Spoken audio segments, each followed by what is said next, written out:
right now, if you're just kicking off, it's like 1+1 is like 1 to you. And then later on, 1+1 becomes 2. And then everything you do becomes 2+2, 4. 4+4, 8. Right. 8+8, It builds. 16. It's like investing. Yeah, it builds over time. And I Yeah. think sometimes we meet those people when it's all been built up. That's when we meet them.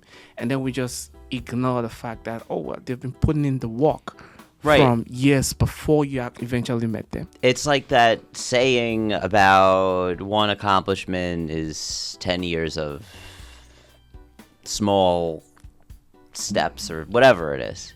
Yeah. You know, people see the one thing, they don't realize you've been hustling for 10 years before that. You know, I think we're in a time where things change very quickly. And we have this threat of technology, of AI, of uncertainty. I think people always have this fear that one medium is going to replace another medium. And I think we have so many outlets nowadays for films, for media, not just like feature films. We have feature films, we have TV shows, we have vertical series, we have short films, we have podcasts, we have radio, we have everything you can think of. And I think the good thing is that our attention spans as humans are diversified. You know, I don't think we live in a monoculture anymore. And it's not the 70s where you had 3 networks and your only chances were to get a TV show on one of those networks or to get a movie in theaters by, you know, the 4 big distributors.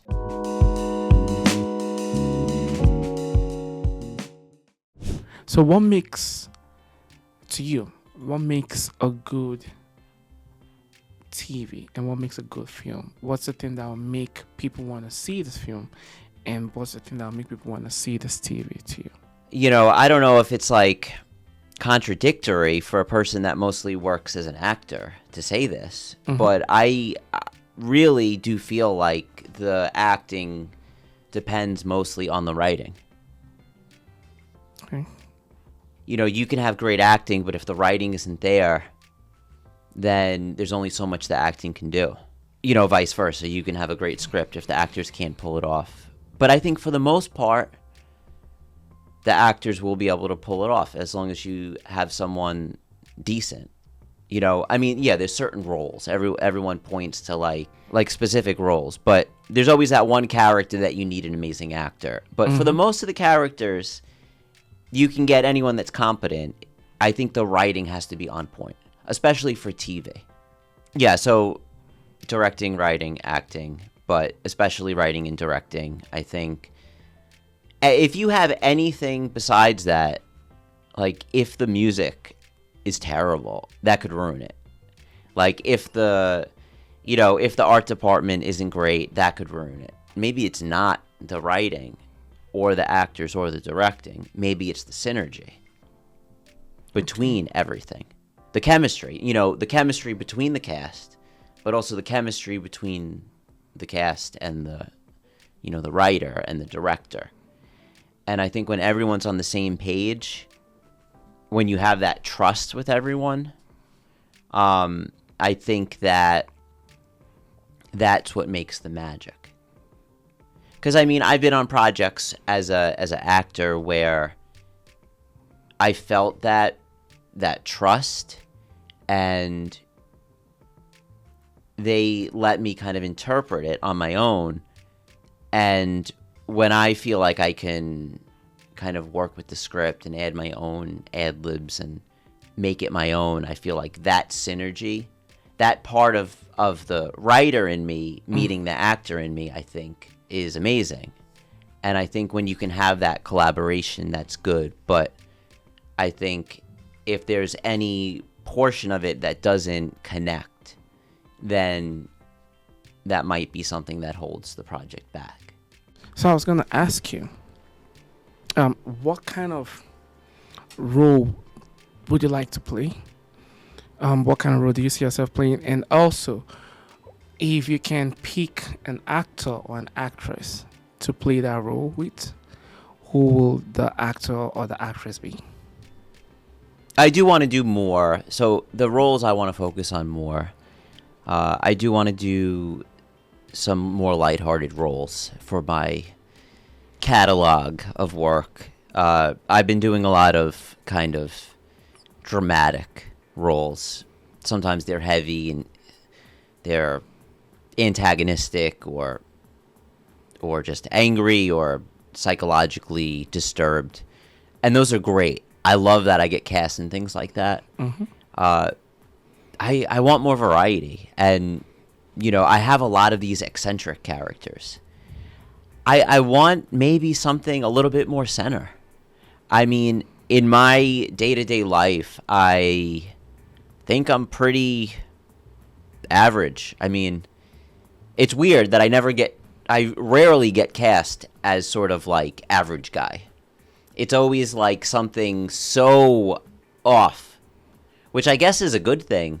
Mm-hmm. But I don't know. I kind of do want to see something more central. Maybe it's like a rom-com or something. I don't know. And who would you like to play that role with? It would have to be... I don't even have an answer for this. This is terrible. No, it's not. I mean, this is really bad. I feel very unprepared. No. It's not terrible. It's not terrible. It's normal. It's just... I mean, I've met talents who know at the back of their mind that, okay, well, I would like to act with this person. Who would want to act with me? That's whoever wants to act with me. I'm here. No. You're trying to how would I call it? To get yourself out of the situation. No, you have to pick. My Uber's here. Sorry. Now you're trying to get your way out. No. But you gotta pick. I mean, there's so many people you could pick. There's so many people who play rom-com, and like, it's difficult because you've not seen any recent. So I was gonna say like this recent rom-com, but you haven't seen a recent one. I don't see. I've never, because this is the first time I thought about being in a rom-com. I'm just thinking like that's like the most central role. I don't want to say Sydney Sweeney because that's such a cop-out answer. I don't want to. No, it's not. It's but because the thing is with Sydney Sweeney. So the thing with Sydney Sweeney is, because she has such a physical appearance, right? It's so easy for people to just say, "Oh, well, she's there because of her physical appearance." Well, that's not true. I know, and I've seen a lot of her movies recently. Of course, Housemaid is one of the most popular. It's really good. Yeah. She did one recently too, where she was that was actually based on a true story. It was reality. It was based on a true story. That to me, that was one of the things that showcased her acting style. Because it wasn't based on look or whatever. It was just based on her just acting. Right. And the entire acting happened in one house. So she was able to just portray the character. It was a movie about how the FBI kind of like just caged in a lady because they believe she released files that affected the election that got Trump into presidency. Right. So that was what the movie was all about. And wait, what was the name of that? Reality. Yeah. Okay, yeah. And that's the name of the lady, by the way. So her name in the movie was Reality. So if she eventually went to prison for 4 years for leaking those files. Right. In public. So that was the movie she played. And she did an awesome job in that movie. I'm not really a huge fan of Euphoria, but I think also in The Handmaid's Tale, she did a good job. And recently I saw Once Upon a Time in Hollywood. How was that? I was like, wait, this girl has been acting scenes like for a long time. But she just got famous like 2 years ago, last year, whatever. But she's really been acting. She was really young in Once Upon a Time in Hollywood. So I was like, oh, wow, that's really interesting. Takes a while. Yeah. Yeah, but it's easy for people to say, well, it's because she's pretty. It's because she's busty. It's because of these features. That's why she's there. it's just like almost like having the Brad Pitt effect. Right. They were like, oh, Brad Pitt is a pretty boy. But if you dig into movies like Allied, I don't know if you've seen Allied. Alive. Yeah, Allied. Oh, Ally. Yeah. Okay. He did also Fury. You've seen Fury. Mm-hmm. Like movies like that, you can't tell me, oh, it's just a pretty boy. Like Brad Pitt knows how to act. Well, people easily criticize anyone that they don't know. And well, anyone they do know too, but it's so easy to criticize Hollywood actors. Yeah, I think it's so they can say, well, I would never do it. So it's easier for me to just not say I won't do it. I would just rather say, well, it's because you're pretty. Right. And then that takes the burden off my shoulder, the burden of trying and failing. Absolutely. So if you say Sydney Sweeney, back to you, if you say Sydney Sweeney, I think it's a fantastic choice. Well, you know what? The producer in me, Mm-hmm. if Sydney Sweeney wants to do this film, I mean, that would be my first choice. If we're pitching this film Mm-hmm. all the way, But yeah, she got to where she is based on talent, looks, everything. Mm-hmm. Working hard, working many years. And I think that's what it is. It's not one thing or another. It's, you have to try everything and just do it. That's the beauty of what we do, right? When you said it's the grind, the grind adds up over time. Right now, if you're just kicking off, it's like 1 + 1 is like 1 to you. And then later on, 1 + 1 becomes 2. And then everything you do becomes 2 + 2, 4. 4 + 4, 8. Right. 8 + 8, It builds. 16. It's like investing. Yeah, it builds over time. And I Yeah. think sometimes we meet those people when it's all been built up. That's when we meet them. And then we just ignore the fact that, oh, well, they've been putting in the work from years before you have eventually met them. It's like that saying about one accomplishment is 10 years of small steps or whatever it is. Yeah. People see the one thing, they don't realize you've been hustling for 10 years before that. Yeah. Yeah, that's interesting. If you have to choose between the 3 things we know you for, acting, writing, and producing, what would you choose? If I had to choose one of those 3. You can only choose one and be one for the rest of your life. Well, I would say acting, but I mean, I have to choose. Yeah, I would say I have the most fun with acting. I would say I would love to. The thing that I like maybe least about acting in comparison to producing my own content, maybe, is that before I did this, I was more involved in writing and writing poetry, and I was publishing books for people. I would do graphic design with people and kind of help them publish their books. That's kind of how I got into publishing my own book. So you do graphics design? I mean, I called myself a graphic designer. I wasn't that great, but I know how to do it. I mean, at this point, it helps me make Instagram posts for my own work. I am a person, as you found out, I have a hard time sitting and just like doing something. So that's why like I can't sit at a computer and make a poster for too long. Like I can't be a graphic designer. I can be a graphic designer. I don't want to be a graphic designer. But the thing about doing your own work is the community. And for the most part, acting, I'm submitting myself to other people's projects. And at the end of the day, it's their vision. Right? So I don't have final say. With some exceptions. But the great thing about when you're making your own content is you get to bring people into your world. And there's a part of that makes you feel selfless and that you're providing a community for people. And when I'm acting and I'm just always thinking, I feel like I'm thinking about myself and trying to make myself a certain way to get into someone else's world. And I would love to delve more into making that community so that I can help other people and bring people together. Because besides all of this, that's something I love to do is to really meet someone here, meet someone over there, and then say, hey, have you met that guy? And then they become connected. So that's, I think, the biggest draw for making a world on your own. Interesting.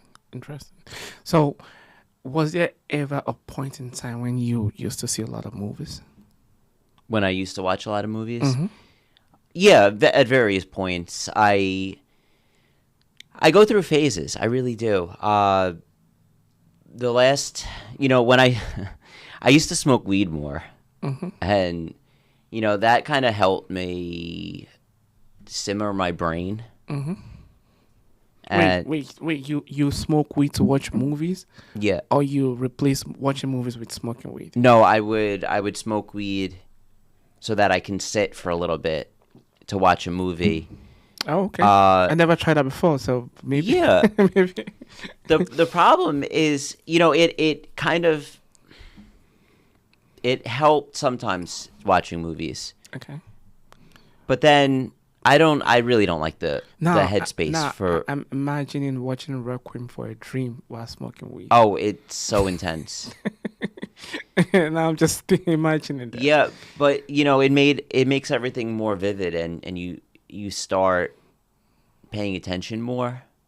Because for me, and this is just who I am. I have such a hard time locking in when I think, and we talked about the hustle, and this is something I'm working on. Mm-hmm. I don't have time. Like, if I stop and I just sat outside, my brain would be flooded with thoughts of what I have to do next. Mm-hmm. And I mean, to be honest, it's kind of an issue. That's kind of like, maybe I do need a little bit more time to kind of relax. But when I watch a movie, I try really hard to get into it, but it's this, oh, you're finally sitting.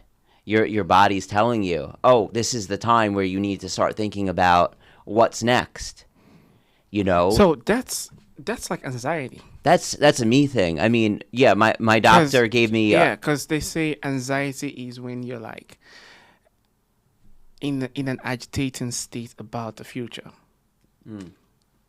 Depression is when you're like not feeling so good about the past. Yeah. So I have anxiety. Yeah. Yeah. That's tough.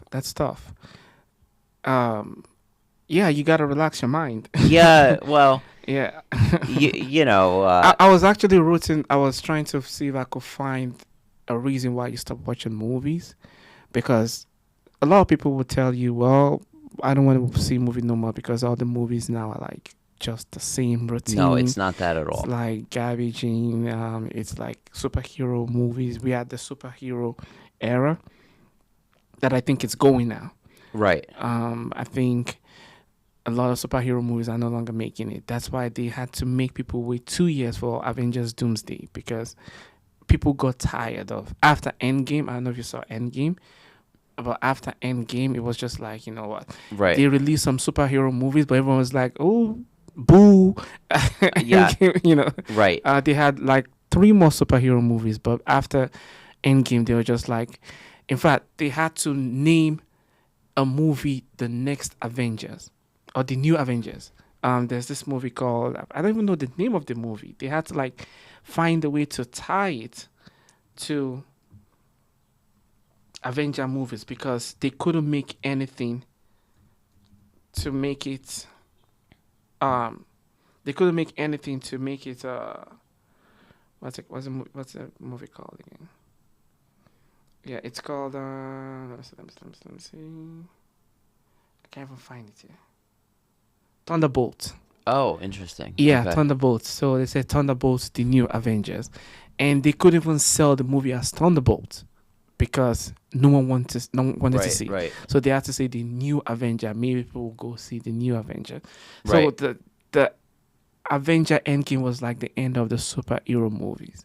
right. But I So think that was the highest grossing film, yeah, I it think, of was. all time. Yeah, Or up man. until that point, at least. Nah, Avenger was like it was crazy, man. I saw everything because the thing was I followed all the Marvel heroes, Right, right. right? From Iron Man, I love Iron Man. Yeah, I just love Iron Man so much. Yeah. Captain America, I love Captain America so much. Captain America, Winter Soldier, Civil War, Iron Man 1, 2, 3, Doctor Strange. I was just, it's like mind blowing how they were able to pull off Doctor Strange, Yeah. right? They had all the superhero, then they had Black Panther too, and now they had Avenger. So now all the superheroes we've been seeing, they were like bringing them together into one movie. So they had Avenger Infinity War. Right, And right. then Avenger Endgame. Endgame was so meaningful because all the superheroes we've been seeing for like 8, Finally 10 years together. all came to fight one war. So that movie was just like the end all be all for Marvel. Like till next 50 years, Marvel can't come up with anything else to top Endgame. But where do you go from there? Yeah, because of the way it was all built up. Right. Like they didn't just build Endgame just like, oh, it's just Endgame. It was like from all the superhero movies. Spider-Man was there. Yep. All these people, everyone, Incredible Hulk, I mean Hulk was there too. So it's so many heroes that was like coming together. And then to just have this one final war. And then they fought the war. And then they won. And sometimes winning the war is your downfall. Right? You need to keep going. Because that was what made people watch Endgame. Right. They fought Infinity War and they lost. And then that was how they were able to sell Endgame.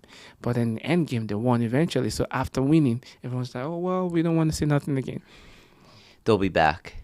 Yeah, they'll be back. But Yeah, I don't think the superheroes have that much of a space again in the movie. That's why we see a lot of indies Right. now making waves. That's why we see movies from YouTube Yeah. But that's making waves. awesome. Because people want to see new stuff now. But everything goes in cycles. Yeah. So 10 more years, they will less. Are you into superhero movies? I mean, not particularly. I never. Have you seen one that was like, well, this was actually good?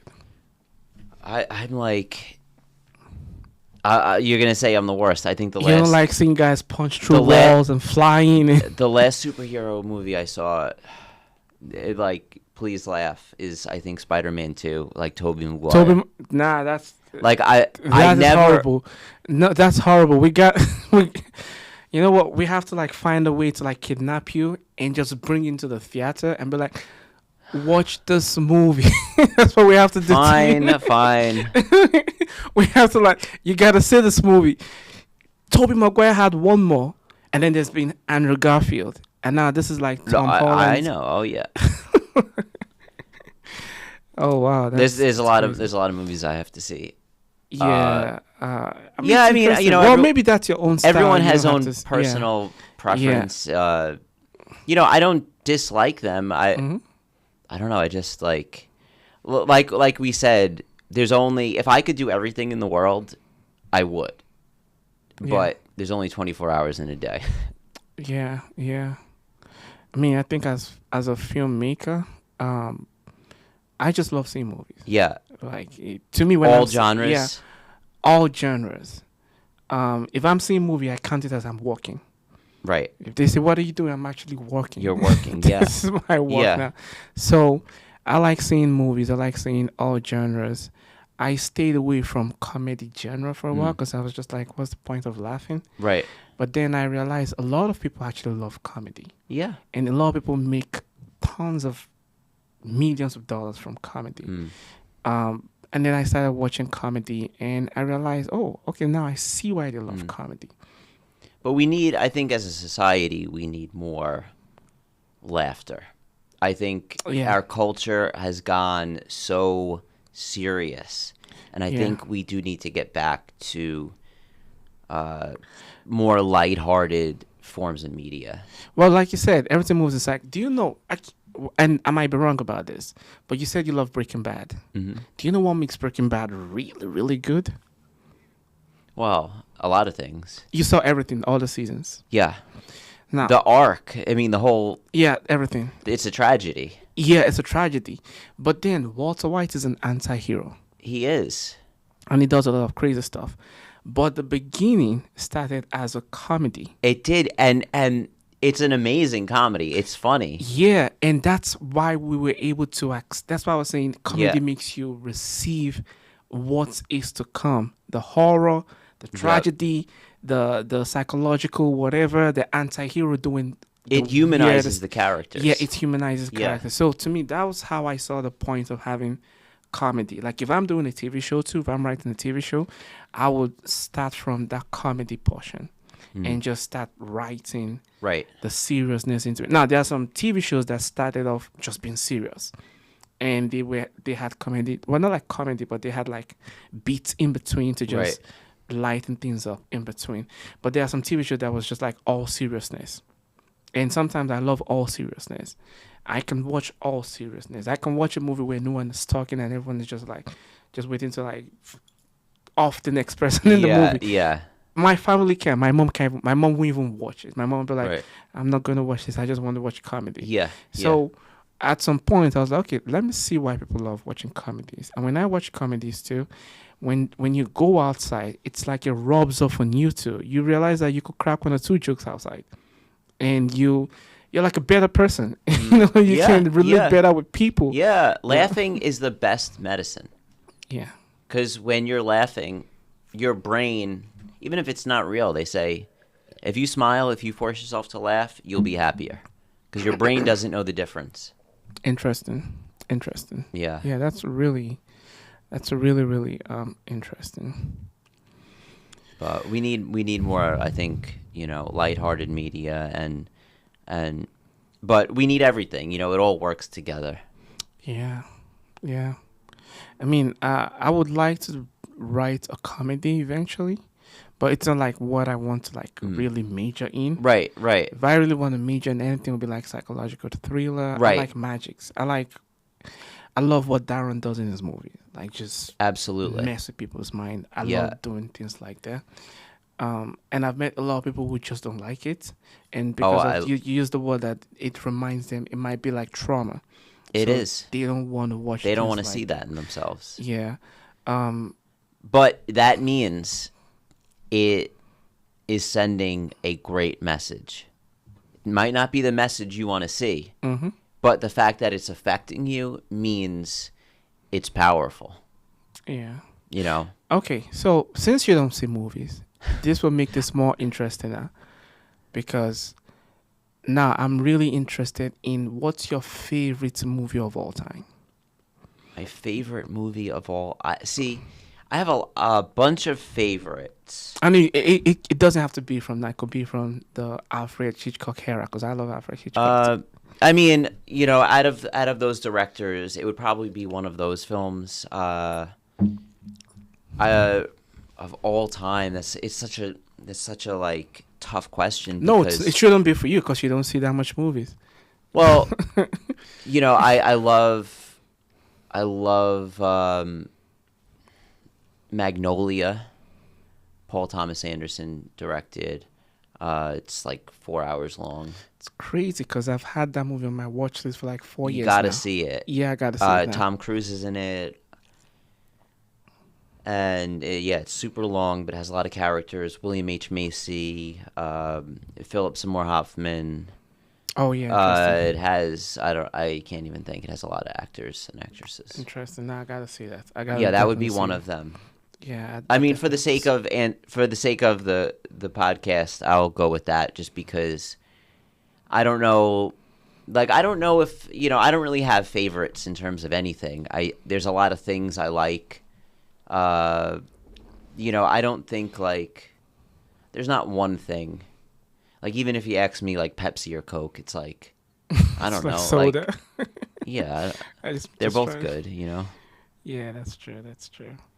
Well, I mean, it's always good to it's good to keep an open mind. Let me put it Yeah, that way, yeah. you know, so that way you're not like, oh well, Pepsi or Coke. I love Coke, but we don't have Coke, so now I don't have nothing. Well, yeah, that's like when people ask me like about sports, because I'm like such not a sports person, and Oh, finally, we have something in common. yeah. Finally, right? Finally. I don't have many things in common with people. I live in my own world. Like, I've been this way. Look, I don't have siblings. I grew up, like, just doing my own thing. I don't Wow. have to answer to anyone. I just Wow. like what I like. Mhm. And, hey. But, like, the whole thing with sports, I think, it's, like, weird because everyone's so passionate. Like, oh, like, Jets or Giants. Or Mm-hmm. I just see it as, from someone that was never into it, Mm-hmm. I see it, wow, that's amazing that it has such an effect on people. I think, like, it's genius. Like, I'm No, like is it peeling back genius that. or annoying? You saw what happened with the Knicks on the street of New York? Amazing, and that's great. Like, I was our like, city needs that. nah, like it's no, it was too much. Too much. It was too much. Like they shut down the entire city. It was too. I mean, it's cool that people Yeah. love sports, but Well, people get passionate. Yeah. They bleed for their teams, and I think it's amazing. It's crazy how, you know, the NFL is like what they built. Okay, so I was gonna ask you, when you watch movies, what's the thing that you want to take away from the movie? Do you just go in like, you know what, I'm just gonna see, just see if it surprises me, or do you have something? You have something that you're like, I really want to take something away from this movie. So the first thing when I watch a movie, I really like to know what I'm watching. I don't like to just jump in. I know some people are opposed to kind of reading too much because they don't want to spoil it. I really like knowing what I'm getting into. The things I think that make a lasting impression are it's not even the writing or the acting. It's the visuals. Which we didn't even talk about this because, I mean, I went to art school. That's like, I nothing makes sense in my life. But I think visually, the visuals of the film, I think, are the things that make the biggest impression. So I would say it's the ambiance. That's why I love these films that you can feel the atmosphere in the room. Okay. You know, I go into it with a sense I'm looking for, a specific director or maybe an actor or just the genre. I'll look for films that have a certain time period that I like, or it could be an abstract thing. Like I really like films that are set in one place, so I'll look for those. Okay.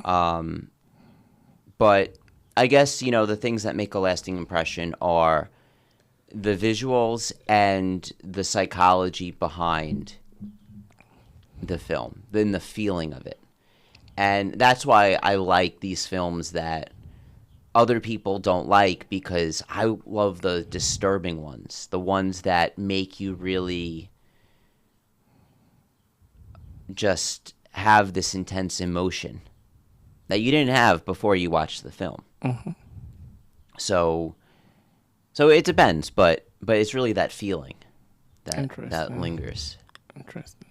So, do you think movies play part in shaping the world we live in?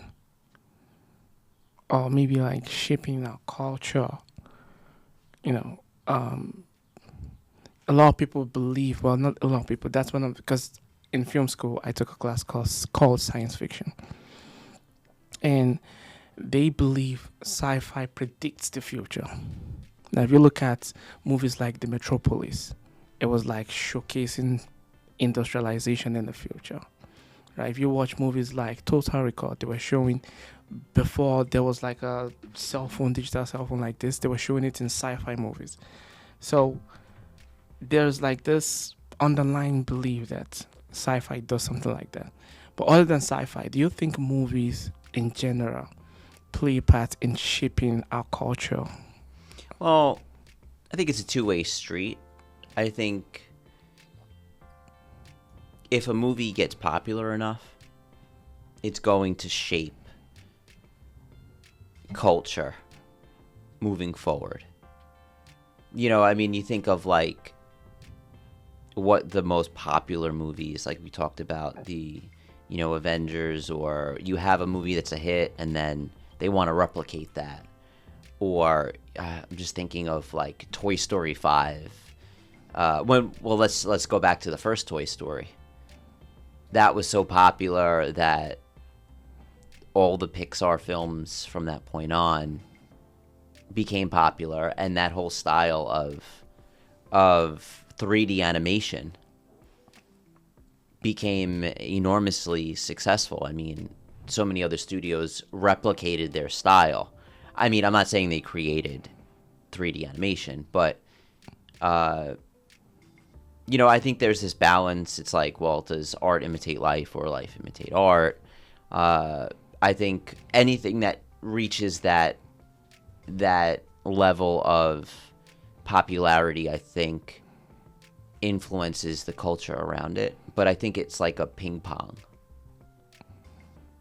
of back and forth.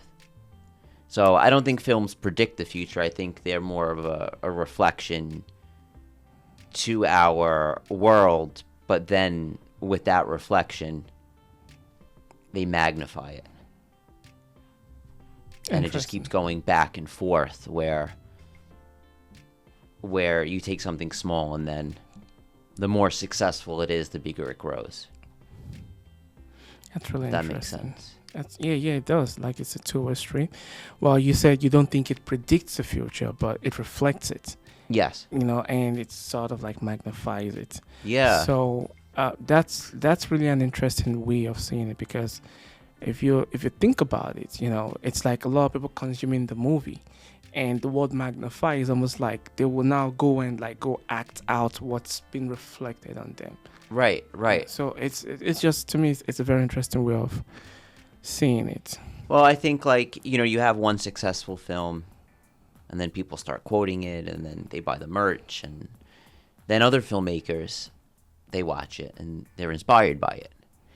But, it's the same thing with music or video games or art. Sometimes it's not the film itself, it's the lasting impact. And then the next generation and everyone in the next generation who says, well, that film inspired me. Like you look at like the Beatles, right? Like music wise, and you say, well, the Beatles, were impressive, but it's the thing that made them more is that every artist now points back to them. Like every new filmmaker that says, oh, Steven Spielberg taught me everything, that increases the influence of the original. So sometimes I think these things take a while, but the influence just grows over time. That's really good. So if you will like sum things up, what do you think will be, what do you think is the future of filmmaking in general?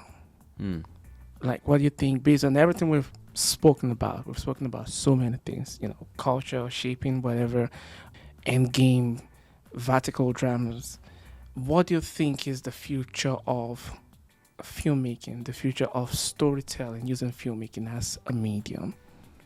I think we're in a time where things change very quickly, and we have this threat of technology, of AI, of uncertainty. I think people always have this fear that one medium is going to replace another medium. And I think we have so many outlets nowadays for films, for media, not just like feature films. We have feature films, we have TV shows, we have vertical series, we have short films, we have podcasts, we have radio, we have everything you can think of. And I think the good thing is that our attention spans as humans are diversified. You know, I don't think we live in a monoculture anymore. And it's not the 70s where you had 3 networks and your only chances were to get a TV show on one of those networks or to get a movie in theaters by, you know, the 4 big distributors. We have so many different avenues. So I think that although there's a lot of competition, and I think with media being so accessible for us to produce our own content, a lot of people have gotten into it. But I think the ways to distribute this content is at an all-time high. So I would like to think that none of these different forms of media, of filmmaking, are really competing with each other. I think, or at least they don't have to. I think there's enough space for us to make all of the content and serve the markets that want to consume each of them. And you would hope that, you know, we still have a space where independent filmmakers and creators and businessmen and women and everyone has the chance to explore these. I mean, I guess, you know, the biggest fear is that the Amazons and the Apples and the Mark Zuckerbergs of the world are consuming everything. And I think that is a big issue where you see media conglomerates buying up smaller companies. And, you know, I think that is like the antithesis of what we want to see with filmmaking or creativity or humanity, rather. But I think in a perfect world, we'll have enough space for each of these mediums to really flourish. That's a very good response. And I appreciate that. This is a very good place to end this session. Thank you so much for your time. Thank you for your knowledge. Thank you for your wisdom. Thank you for just sharing yourself with us on both the show and the podcast. Absolutely. Thank you so much for having me, Dapo.